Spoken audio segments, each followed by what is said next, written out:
کہ آپ نے ان سے جتنے بھی آئی پی پیز بنائے تھے جو کہ تیل لانی ہے، یہ کرنی ہے، وہ کرنا ہے، ایل پی جی سے بنانے ہیں یا کول سے، یعنی کوئلہ بھی جو استعمال ہو رہا ہے نا اس وقت ان پلانٹس میں، وہ باہر سے آتا ہے، پاکستان کا کوئلہ استعمال نہیں ہوتا. ٹھیک ہے. اس کے اندر ایک بڑی زبردست قسم کی ایگریمنٹ ہوا ہے کہ تم خریدو یا نہ خریدو، تم بجلی استعمال کرو یا نہ کرو، ہمیں پیسے دو گے، کیونکہ ہماری جنریشن کیپیسٹی اتنی تم نے بنوا دی ہے، اس لیے تم پیسے دو گے. اچھا. یہ وہ ایگریمنٹ ہے کہ جس ایگریمنٹ کو ریوزٹ ہونا چاہیے. آپ کو یاد ہوگا کہ عمران خان نے ایک دفعہ بٹھایا تھا ان کو کچھ لوگوں کے ساتھ ریوزٹ. یہ کون وزٹ کیوں نہیں کرے گے؟ سارے تو ان کے پارٹی کے میں نام لوں تو چیخیں نکل جائیں لوگوں کی. کون اس کا ریوزٹ کرے گا؟ کون ہے یہ باقی لوگ؟ حبیب اللہ کوسل کس کا ہے؟ اس کے بعد وہ جو ہے اپنا ہب کس کا ہے؟ ہب کس کا ہے؟ چلے آ رہے ہیں نا، کرو بھی ریوزٹ کرو، ان کے ساتھ بٹھاؤ. یہ جو ہم کرتے جا رہے ہیں ریگولر جو سرکولر ڈیٹ کیا ہے کہ انہوں نے کہا کہ آپ اس طرح کی چیزیں بڑھائیں نہ. نواز شریف نے بڑھائی اسکیمتیں بڑھا کے ان کا ڈیٹ کو پے کیا، انہوں نے کہا آگے چلتا جائے، رول اوور کرتے جائے. پھر اس کو زرداری نے بڑھائی، نہ نواز شریف نے بڑھائی، عمران خان نے بھی نہیں بڑھائی.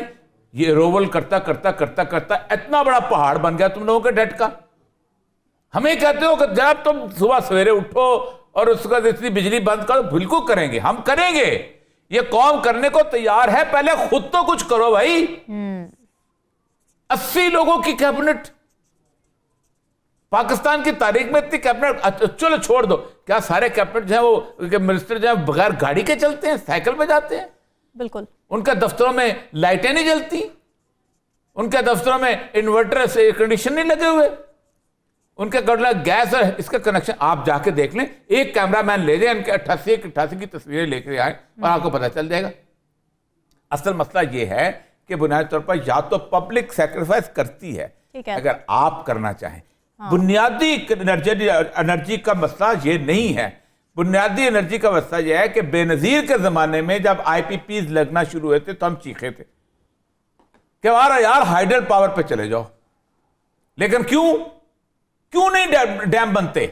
اس کی بنیادی وجہ یہ ہے کہ اس ایک جو بلک آتا ہے نا آئل کا، یہاں پر وہ آئل کمپنی آپ کو کک بیک دیتی ہے. اور کک بیک کہاں تک جاتی ہے آپ سوچ نہیں سکتے. وہ کک بیک بند ہو جاتی ہے کیونکہ پانی تو پاکستان سے آنا ہے، باہر سے نہیں آنا. بالکل. آپ دیکھیں 63% آپ کا فوسل یہ تھرمل کے ساتھ آپ کا چل رہا ہے. 63%.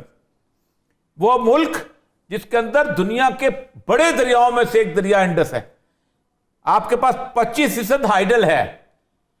پہلا ہائیڈل یہ بڑے عرصے کے بعد بھاشا اور وہ بننا شروع ہے. کتنے سالوں کے بعد بننا شروع ہوا؟ بالکل. کیوں نہیں بناتے تھے ہم؟ اس لیے کہ انڈیا کہتا تھا یہ میری زمین ہے، یہ ڈسپیوٹڈ ٹیریٹری ہے، میں نہیں بننے دوں گا. کب بننا شروع ہوا؟ ہر بندہ جا کے کمپرومائز کرتا کہ نہیں ہم انڈیا کہتے تو ٹھیک ہے. اس لیے کو گلگت اور بلتستان کے علاقے پہ اپنا وہ بناتا ہے. اس کے بعد آپ کا 25% وہ ہے، اور وہ بھی کون بنا گیا؟ ایوب خان. وارثت اسی کے زمانے میں بنا، اس سے پہلے بنا منگلا بنا اور تبھیلا بنا. اور ہے کیا پھر اس کے بعد 5% 4% رینیویبل انرجی ہے. جس ملک کا اتنا بڑا ونڈ کوریڈور ہو ٹھٹھا کا، وہاں آپ نے کیا کیا؟ آپ 30 سال کرتے کیا رہے ہو؟ اور 6.5% آپ کا نیوکلیئر ہے. یہ ہے آپ کا کرائسس. اس میں آپ کہتے ہیں تاجر دکانیں بند کر لیں. یعنی آپ ایسا ہے کہ آپ جا کے 60,000 روپے کا میک اپ لیں، اپنا 10 لاکھ روپے کا وہ لیں، اپنا کیا نام ہے دلہن کا وہ کپڑے لیں، اور اس کو کہیں یار یہ پرس جو ہے نا یہ تم یہ 10,000 روپے کا نہ خریدو، یہ تم 2,000 روپے کا خریدو. اچھا. او بھائی اس کا 10 لاکھ کا جوڑا تو ختم کراؤ، یہ اتنی بڑی تم نے بنائی ہوئی ہے. اس کا 60,000 کا میک اپ تو ختم کراؤ، پھر یہ کر لو. جہاں وہ کہتے ہیں نا ایک محاورہ ہے اردو کا کہ تیلن جوڑے پلی پلی اور رام لنڈاوے کپا. جو تیلن ہوتی ہے بیچاری وہ تھوڑے تھوڑے چیزیں جوڑتی رہتی. اور اس کے بعد وہ ایک دم جو دکان پہ جاتی ہے تو ایک دم جب وہ کپا لے کے آتا ہے اس کہتی ہے ختم ہو گیا، میں تو 10 دن لگا کے میں نے جوڑا تھا، جوڑتی رہی ہوں. ہاں ہم اتنا جوڑتے ہیں. بجلی کا بل بھی یہ دیں، بجلی کا بل بھی یہ دیں اتنا مہنگا، اور آپ کچھ نہ کریں. بالکل ٹھیک ہے. اچھا اوریہ صاحب, ایک وائٹ پیپر جاری کیا گیا تھا پی ٹی آئی کی جانب سے جس پر آج ریبٹل. ہلال صاحب کچھ کہنا چاہتے ہیں؟ جی جی ایک منٹ میں, آپ نے بڑی اچھی بات کی آپ نے کہ یہ جو اراؤنڈ دس یہ کس قسم کے طریقے سے یہ ہوتا تھا, بڑا اچھا کیا آپ نے کہ لوگوں کو بتایا. میں بھی تھوڑا سا آپ کو ایڈیشن دے دوں. آپ یقین نہیں کر سکیں گے کہ میں ایک زمانے میں 2006-2007 میں ریٹائرمنٹ کے بعد میں ایک کمپنی تھا لوکل جس کا انہوں نے مجھے چیئرمین بنایا تھا. ہم نے جا کے ویسٹ ٹو انرجی کا ایک پروپوزل دیا کراچی کے لیے اور وہ تھا 8 سینٹ پر یونٹ. اور آپ یقین کریں کہ جیسے وہ لگ رہا تھا کہ یہ کانٹریکٹ ہمیں ملے گا, بلکہ مجھے کہا تھا تیاری کریں آپ ایز چیئرمین, آپ جا کے سائن کریں گے. کس کے ساتھ میں ابھی نہیں بتاتا. تو میں نے کہا بڑی اچھی بات ہے. اور آپ یقین کریں کہ وہ 8 سینٹ کے لیے جب ہم نے آفر کیا تھا تو اس کے ساتھ ساتھ ہمیں پوچھا گیا تھا کہ ایک لڑکا تھا کسی کا جس کی ایجوکیشن امریکہ میں ہونی تھی, اس کا تھوڑا سا پیسے دینے کنٹریبیوشن ہونی چاہیے تھی, اور ایک دو اور چیزیں تھے. اور پھر انہوں نے کہا مالک, ناٹ می, جو مالک تھا کمپنی کا, اس کو کہا کہ ہمارے ساتھ آ کے ملیں. آپ یقین کریں کہ وہ گیا اور ملا اور واپس آیا, کہنے لگا کہ بھائی یہ چاہتے ہیں, اور پھر وہ کہتے ہیں لے لو. میں نے کہا وی آر دا لوئسٹ بیڈر. وہ کس کو دے رہے تھے؟ کہتے ہیں بس, وہ کہتے ہیں یہ کرو. تو میں نے کہا دیکھو اگر تم کرو گے, یہ تمہارا کمپنی ہے, یہ تمہارا منافع ہے, یہ وہ کرو بے شک, مگر میں استعفیٰ دے کے ہٹ جاتا ہوں. کہنے لگے نہیں یار ایسی کوئی بات نہیں ایسا. میں نے کہا no I am not going to do it, اگر آپ نیگوشیٹ کر رہے ہیں کک بیکس. تو اوریہ صاحب وہ اگریمنٹ نہیں ہوا, اور وہ اگریمنٹ پھر 14 سینٹ کے لیے کسی اور کے ساتھ سائن کیا. میں ایک اور بات بتاتا ہوں. 2004 سے 2005 میں نا محمود بوٹی لاہور ہے, وہاں پر یہ کچرا پھینکتے. ایک پولینڈ کی کمپنی, چیکوسلوواکیا کی کمپنی کا ایگریمنٹ ہو گیا تھا کہ ہم یہاں پر اس سے انرجی سے اس سے کچرے سے ہم انرجی بنائیں گے, اور کہتے ہیں یورپ کی ہسٹری یورپ کے ممالک بناتے ہیں. اس کے بعد حکومت بدلی, پھر اس کے بعد 2008 آیا, پھر شہباز شریف صاحب آئے, پھر شہباز شریف آئے, پھر اب دوبارہ کوئی 15 دن ہوئے, پھر دوبارہ انہوں نے کہا کہ ہم اس سے انرجی بنائیں. بالکل آپ ٹھیک کہتے ہیں, یعنی آپ دنیا پوری جو ہے ان چیزوں سے انرجی بناتی ہے, لیکن نہیں. اچھا, اور آپ کو میں بتاؤں پہلا اگریمنٹ جو ہوا, اور یا صاحب پہلا اگریمنٹ جو ہوا تھا 1994-95 امریکہ میں ہوا تھا, اور میں اس ڈیلیگیشن مانے پرائم منسٹر کی ڈیلیگیشن کا حصہ تھا, اور یہ میرا کام نہیں تھا مگر میں ڈیلیگیشن کا حصہ تھا. تو جو باتیں ہوتی تھی ہم سنتے تھے. تو سیکرٹری اور لیری تھی انرجی سیکرٹری امریکہ کے, تو اس نے بڑی خوش ہوئی کہ بھائی ہم تو لے رہے ہیں انرجی, امریکہ سپلائی کر سکتا ہے, اور ہر چیز جو ہے وہ پاس آن ہے, مانے تیل اور ہر چیز آپ کو مفت ملے گا. مانے اس کمپنی کو, وہ کمپنی کا کام صرف یہ ہے کہ اس کی مشینری کر کے بنا کے الیکٹریسٹی پاس آن کر دیں. تو کیا ہوا, پہلے تو وہ کک بیک کا تو خیر چھوڑیں, ہوا یہ کہ آپ نے اوور ایسٹیمیٹ کر دیا آپ کی capability to use the energy. نتیجہ یہ ہوا جو آپ نے شروع میں ذکر کیا, بناؤ یا نہ, اگر یوٹیلائز کرو یا نہ کرو, پیسے پورے دینے پڑیں گے آپ کو پریمیم پرائس پہ. یہ کمال ہے یار, آنیسٹلی. میں آپ کو کوئی پوچھنے والا نہیں اس ملک کے اندر, جیسی چاہے آپ. اچھا اوریہ صاحب, آج ایک ریبٹل آیا ہے کل کے وائٹ پیپر کا. تو وزیر خزانہ ہی کہہ رہے ہیں کہ عمران خان نے جو وائٹ پیپر جاری کیا ہے, تو نہ تو انہوں نے سیلاب کی تباہ کاریوں کا ذکر کیا اور نہ ہی یوکرین کی جنگ کے معیشت پر منفی اثرات کا کوئی ذکر ہے. لیکن جب موجودہ حکمران پی ٹی آئی کے دور میں معیشت کا تجزیہ پیش کرتے تھے تو کرونا کا جو امپیکٹ اکانومی پر آیا تھا وہ اس کا بھی ذکر نہیں کرتے تھے. تو پھر ہر سیاسی جماعت اپنی سیاست چمکانے کے لیے آدھی باتیں عوام کو بتاتی, آدھی چھپا لیتی. عوام کو بیوقوف بنانے کا سلسلہ کب تک جاری رہے گا اوریہ صاحب؟ دیکھیں, پہلی بات یہ ہے کہ کل وائٹ پیپر کا بات کی تھی, چلو آج ادھر سے بھی گرافک پریزنٹیشن آ گئی. آج جو آج والی گرافک پریزنٹیشن اچھی لگی پھر اوریہ صاحب, جنہوں نے کامرس ہیلے کالج آف کامرس سے انہوں نے ڈگری حاصل کی ہوئی ہے, وہ انہوں نے وہ پتہ نہیں کس ہمارے آباء اجداد کے زمانے کی ان کی ڈگری چلی آ رہی ہے اور وہ ہمارے فائنانس منسٹر ہیں, کمال کے آدمی ہیں, ٹھیک ہے. تو انہوں نے آج گرافک پریزنٹیشنز بھی دیں اور کہے جاتے بیٹا ذرا اور چلاؤ بیٹا, ٹھیک ہے چل رہے ہیں. مسئلہ سارا یہ ہے کہ 2013 سے کیوں کرتے ہو موازنہ, 1992 سے کر لو, ہمارا کیا جائے گا, کہ جی نواز شریف 1992 میں یہ تھا, ہمارا کیا جائے گا, ہم تو سننے والے ہیں بھائی. قوم کہتے ہیں اب کیا ہو تم, اس وقت تمہاری مہنگائی کس لیول پہ ہے, اس وقت تمہاری سچویشن کس لیول پہ ہے. دیکھیں انہوں نے اپنے اگر کمپیریزن کیا وہ بھی غلط کیا, ان کو وائٹ پیپر سیوڈے گا تک اس ایک سال, دیکھیں آج کتنے ہو گئے ہیں, 265 دن ہو گئے اس حکومت کو, ٹھیک, یہ 9واں مہینہ پورا ہونے والا ہے, ٹھیک. مجھے یاد اچھی طرح اس پاکستان کا میڈیا تھا نا, اس نے عمران خان کے 100 دن پورے ہوتے ہوتے اس کے جان عذاب میں لے آئے تھے, یہ نہیں وہ نہیں وہ نہیں یہ نہیں وہ نہیں, اور اس کے بعد پوری دنیا نے ایک بڑا امیج بنایا تھا کہ شباش سپیڈ آ رہی زبردست قسم کی. پھر انہوں نے خود ایک امیج بنایا, مفتاح اسماعیل چلا جائے گا یہ ایسے بولتا رہتا ہے, وہ مریم نے اور باقی لوگوں نے کہا اسحاق ڈار صاحب تشریف لے کے آ رہے ہیں. اب اس وقت پتہ ہے IMF آپ کو کیا کہہ رہی ہے, انٹرنیشنل ایکسپرٹس کیا کہہ رہے ہیں, آپ نے جو اس وقت ڈالر جو ہے مارکیٹ میں پھینک کے ڈالر کو ایک جگہ روکا ہوا ہے نا, یہ جس دن ایسے ایک دم کھلا یہ 350 روپے پہ جائے گا, اس دن ہوگا کیا اس ملک کی اکانومی کا, لوگوں کا کیا ہوگا, بالکل خوفناک. ٹھیک ہے اچھا انہوں نے, لیکن مسئلہ ہے کہ آج کی بات کرتے. عمران خان کا بھی آدھا پیپر غلط تھا, ہم یہ کیا وہ کیا, ہر بندے کو عادت پڑ گئی ہوئی ہے. میں نے اس وقت جب میں تھا میں یہ کیا, میں یہ ہم پہ کووڈ آ گیا تھا, اس کا جو آخری 2 چیپٹر میں نے آپ کو پتا کل میں نے صرف آخری 2 اس کے ڈسکس کیے تھے, میں نے اس کے پہلے 8 صفحے نہیں ڈسکس کیے تھے.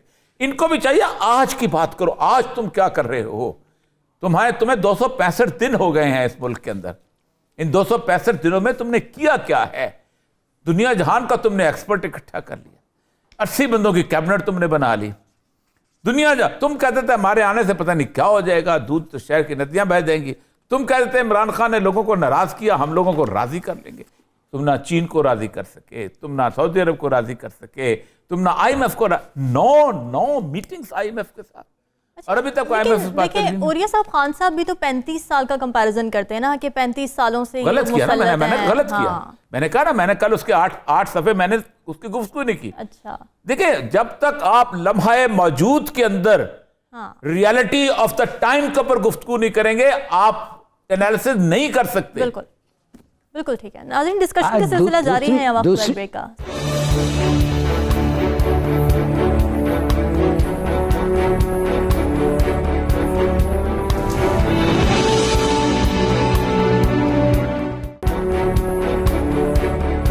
Welcome back. ناظرین بریک پر جانے سے بات ہو رہی تھی PTI کی جانب سے جو وائٹ پیپر جاری کیا ہے موجودہ حکومت کی کارکردگی کے اوپر, جس پر آج موجودہ حکومت کی جانب سے ریبٹل آ چکا ہے. ہلالی صاحب آپ اس پر کچھ کہنا چاہ رہے تھے. اوریا صاحب نے یہ کہا تھا بریک پر جانے سے پہلے کہ جو کمپیریزنز ہیں وہ چھوڑ دینے چاہیے, جو اس وقت کرنٹ صورتحال ہے اس پر بات ہونی چاہیے. ویسے بالکل صحیح کہا, اور میں یہ بھی کہہ دوں ان کو کہ یہ جو انہوں نے ذکر کیا کہ جس طریقے سے یہ گورنمنٹ ڈالر کو آرٹیفیشلی روک رہی ہے فرام رائزنگ, یہ ایک کنڈیشن ہے اب IMF کا نیکسٹ ٹرانچ کے لیے. وہ کہہ رہے ہیں آپ کو کہ ڈالر کو فری فلوٹ کرنے دیں. بالکل آپ اکانومی جو ہے اس کو فری اٹ, آرٹیفیشل کنسٹرینٹس نہیں ہونے چاہیے, جیسے سبسڈیز ہیں, ریگولیشنز ہیں, اور اس قسم کو جو ڈالر کے ساتھ آپ کر رہے ہیں. تو جیسے وہ آرٹیفیشلی اس کو چھوڑیں گے تو واقعی یہ 350 تک شاید کیا پتہ پہنچ جائیں. دوسری بات ہے, میں ایک کریکشن کرنا چاہتا ہوں, میں نے ذکر کیا تھا کہ صرف جو ترکاری بیچنے والے ہیں وہ خوش ہیں, وہ جو پاور سیونگ سے, میں یہ بھی کہنا چاہتا ہوں کہ پولیس ڈپارٹمنٹ بھی بڑی خوش ہے. 8:30 بجے وہ اب پہنچ جائیں گے ہر دکان کے باہر, جس کو ایکسٹینشن چاہیے تو پھر ان کو مزہ آ جائے گا. ہلالی صاحب کیا کرنے پہنچیں گے؟ دکانیں بند کروانے پہنچیں گے یا پھر کچھ اور کرنے پہنچیں گے؟ اور یہ صاحب بتا دیں گے. بلکہ میں کراچی میں جب گیا تھا, جس زمانے میں یہ لوڈ شیڈنگ اور کووڈ کا مسئلہ ہو رہا تھا دکانیں بند کرنے کا, تو کراچی میں جو پولیس کیونکہ باہر سے انٹیریئر سے لا کے لگائی ہوئی تھی, تو وہ کہہ رہے تھے کہ اگر کراچی میں جتنے پیسے پولیس والوں نے اکٹھے کر لیے پاکستان کا قرضہ اتر سکتا ہے. تو مطلب اتنا بڑی افسوسناک صورتحال ہے. اچھا ناظرین, ایک اور اہم معاملہ یہ ہے کہ سیلاب کو آئے 4 ماہ ہو رہے ہیں, لیکن بہت سے علاقوں میں پانی ابھی کم نہیں ہوا ہے. لوگ ابھی تک برے حالات میں عارضی رہائش گاہوں میں زندگی گزارنے پر مجبور ہیں. مختلف بیماریاں پھیلی ہوئی ہیں اور علاج کی سہولیات نہیں ہیں, جبکہ سیلاب زدگان کی بحالی کے حکومت کی جانب سے دعوے تو بہت کیے گئے ہیں, مگر ابھی تک مکمل ریلیف نہیں مل پایا ہے. اور یہ صاحب کیا وجہ ہے؟ دیکھیں, جس دن یہ سیلاب کی صورتحال شروع ہوئی تھی نا, اس دن میں نے پہلے دن ایک پروگرام کیا تھا, پھر اس کے بعد 3-4 پروگرام کیے تھے. اور میں نے یہ کہا تھا کہ اس ملک کے اندر ڈیزاسٹر مینجمنٹ کی جو ٹوٹل ایڈمنسٹریشن ہے نا جی, اس کا ستیہ ناش کر دیا گیا تھا 2005 کے زلزلے کے بعد. دنیا پوری میں لوکل لیول کی ایڈمنسٹریشن ہوتی ہے, اسی کو ایکوپ کیا جاتا ہے, اسی کے پاس فائر بریگیڈ کی ایکوپمنٹ ہوتی ہے, اسی کے پاس خیمے ہوتے ہیں, اسی کے پاس ٹینٹ ہوتے ہیں. لیکن پاکستان میں 2005 میں چونکہ بہت زیادہ پیسہ آ گیا تھا باہر سے, تو ہم نے کہا نہیں, مرکز میں ایک آرگنائزیشن ہوئی, اس کو کہتے ہیں نیشنل ڈیزاسٹر مینجمنٹ اتھارٹی. اب نیشنل ڈیزاسٹر مینجمنٹ اتھارٹی کا اتنا بڑا ویئر ہاؤس بنا, اس میں سارے ٹینٹ جمع ہو گئے, اس میں ساری یہ چیزیں جمع ہو گئیں, اس میں ہیلی کاپٹر 2 ایک خرید لیے, پتہ نہیں کیا کیا کچھ کر کے, اور ایک پروونشل لیول پہ ایک ہیڈ لگا دیا فلاں جگہ. گورے نے جو کانسیپٹ دیا تھا وہ آئیڈیل جو تھا وہ یہ تھا کہ لوکل کونسل جو تھی وہ رسپانسبل ہوتی ڈیزاسٹر مینجمنٹ کی.